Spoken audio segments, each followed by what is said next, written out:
I know that some of this might be redundant because of the presentations that you guys did that were all really thorough and really good.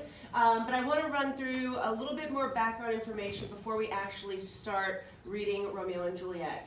Today we'll focus a little bit on Shakespeare and his times, and then Thursday we'll talk about, or Wednesday rather, we'll talk about some language a little bit. We'll do some more of that Shakespearean insulting.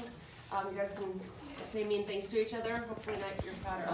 That's not very nice. And then we'll start reading the play on Wednesday, and then Friday we'll continue to read. So that will happen very soon. But just to kind of refresh, as we know, William Shakespeare came from kind of humble beginnings, okay? His father was a glove maker. While his mother was wealthy because she inherited land from her father, the family themselves didn't have a lot of money. And not to mention the fact that he had 7 brothers and sisters. That's a lot of kids to take care of. That is Shakespeare's home. I've been there. I don't know if you're aware, but people during Shakespeare's time were shorter than they are today. So the ceilings, I think the average ceiling height now is probably, 9 feet? They're about 6 feet tall, the ceilings. People were just shorter back then. But I've been in there. It's a pretty neat place. Also, Shakespeare, as we know, was married to an older woman, quite scandalous. Her name was Anne Hathaway. She was pregnant. Not only was she 8 years older, but she was pregnant when they got married. So lots and lots of scandal there. But they did have 3 children together. And he kind of balanced his time between London, where he worked and wrote plays, and Stratford-upon-Avon, which is where his home and his family were. Why is it called Stratford-upon-Avon? Avon is the name of a lake in England. Stratford is a town that sits right on the lake, so that's why it's called Stratford-upon-Avon. Okay, Avon referring to the lake. Okay. A little bit about life during this time period. It was very, very different than what we have today. Okay, religion ruled everything during the time of Shakespeare. Religious and personal freedoms that we have today, like the ability to choose our own religion, to choose our own spiritual beliefs, were non-existent at that time. Essentially, you followed the Church of England, which was Protestant, or you could possibly be punished or even sometimes killed. Okay, so it was very, very restrictive, which is why we know eventually the Puritans came to the New World for religious freedom in the 1620s, which is about 100 years after this time period. But they believed that the world was a huge morality play put on and directed by God, and that only good and evil existed. There was no in between. Okay, you were either a very good person or you were a very bad person. Okay. They also were very much going against what the church taught. All right, you would be severely punished, like I said, sometimes even executed publicly. The people during this time loved to humiliate people in public. So if you did not go with the Church of England, then again you could be punished. But they did believe that the earth was the center of the universe, which we know is not true. They believed that God was in charge of the earth, obviously, or the universe, and that the king was in charge of his kingdom, and the father was was in charge of his home. All right, so it was all male, male, male, male, male. Women had no power whatsoever, nor did children. Some of the social comparisons, there's no middle class. Today we have people that have a lot of money, we have people that are poor, and then we have kind of most of us fall in the middle class region. Back then, you were either very rich, you were nobility, or you were poor, you were a peasant. Okay, the poor people or the commoners lived in crowded, dingy 1- and 2-room homes. They'd all, kind of squeeze in there together. They had dirt floors. Remember, there's no plumbing, there's no bathrooms, there's no electricity, which I'm sure made for a pretty disgusting living condition. Poor people also wore really plain, drab clothes, anything they could find, linens, browns, grays, blacks, things like that. The wealthy, or the nobility, lived in these big Tudor-style mansions. They wore lots of elaborate clothing, jewelry, bright colors. In fact, if you remember from the video we watched last week, it's actually illegal for certain people to wear certain colors if they weren't of a particular social status. Like the purple, the only person that was allowed to wear purple was the queen. And she's probably the only person that could afford it. It was very expensive to make the dye for purple clothing. Some of the crimes, a little different than when we tune into the news nowadays. Begging was a big crime, thievery, public drunkenness, gossiping was a crime. And some of the punishments, they didn't send people to jail. What they did things like whippings, which were, of course, in public, in the town square. Branding, again, public, where they would burn people's flesh with hot metal. Hanging in the gallows, which that's when someone was publicly executed. They were big into public execution for entertainment. The pillory of the stocks, do you guys know what that is? Nope. No. You know, like the really fun thing, like you go to Cedar Point and you put your head and you get the picture? Okay, yeah, that's actually a torture device, but for some reason it's a fun thing to have at amusement parks and such for kids to get a photo op. Does it kill you? What? Does it kill you? It's just a torture device. Because It's they would make uncomfortable. people do that for days and days. So you're basically standing for days and days.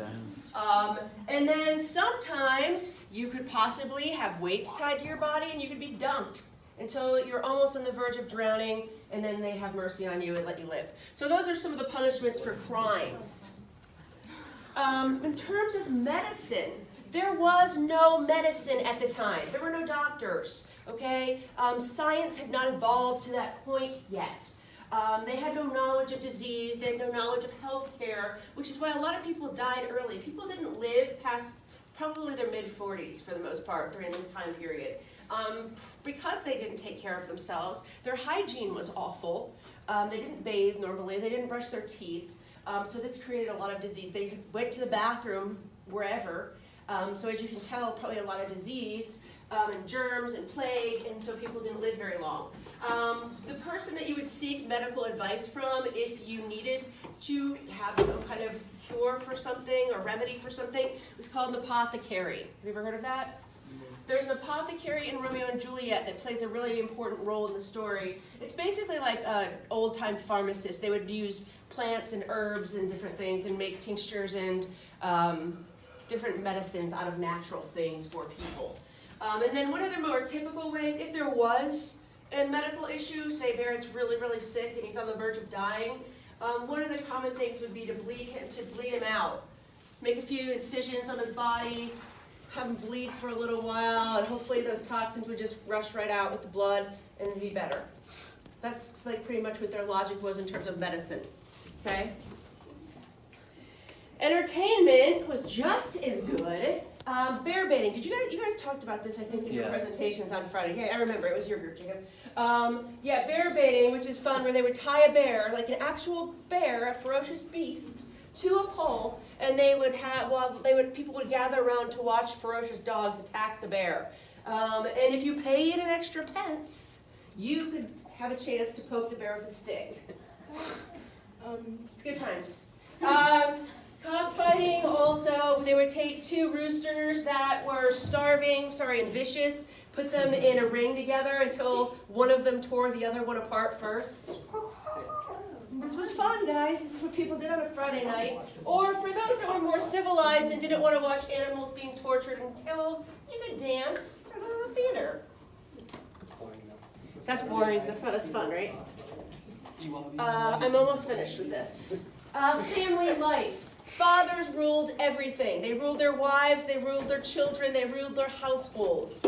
All right? Children had no rights whatsoever and had to obey every command of their parents, particularly the father. Okay? Most marriages were arranged by the father. Most of you ladies in here, by your age, 14, 15, your father would have already chosen a nice 45, 50-year-old man for you to marry and immediately start having babies with.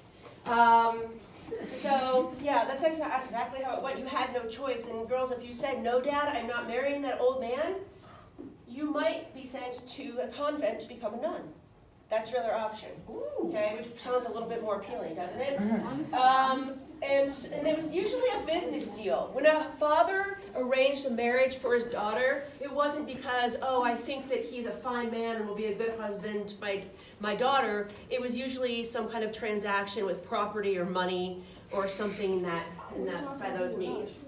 And then girls, life didn't get any better for women. Once they left the control of their father's home, they were then under the thumb and the control of their husbands. So women, no rights. Okay?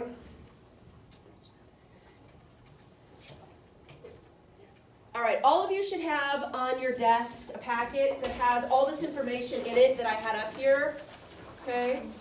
What we're going to do is if you take a look at the back, there's a page that says how Shakespeare's world was different. Want me to keep going? After I introduce this. All right. It was something you can see on the back. How Shakespeare Saw the world, right. You don't have to complete the Venn diagram, but what I do want you to do is read through this, and it basically kind of repeats a lot of what I just told you, but all the information I told you is here for your reference. And then you guys are going to be writing an essay, okay? You'll get it done in class. It's 3 paragraphs. You can use first person. You're going to do 3 things. All right, you're going to describe life and culture during Shakespeare's time. All right, then you're going to compare and contrast it to life today and how we live. How is it different? How is it the same? And then the last thing I want you to address in your essay, if you had to go back in time and live during Elizabethan times, what do you think you'd miss the most about modern times, your life? Showering. What would be the most, showering? What would be the most difficult thing to accept by living that time frame? Keep in mind, I wanted 3 paragraphs. Intro, body, conclusion. All 3 of these things need to be in the body. I don't want a paragraph about this, a paragraph about this, and a paragraph about this. These should all be in the body. Okay, and then you have a separate intro and conclusion. So what we're going to do is while you're working on that, I have a video I'm going to put on that's just a little bit more background. You can kind of watch it as you write. Get it finished. You have an hour. I think you can write a 3-paragraph essay in an hour. Turn it in, and that's it, okay? All right. Either write those things down or take a picture of it. Scene.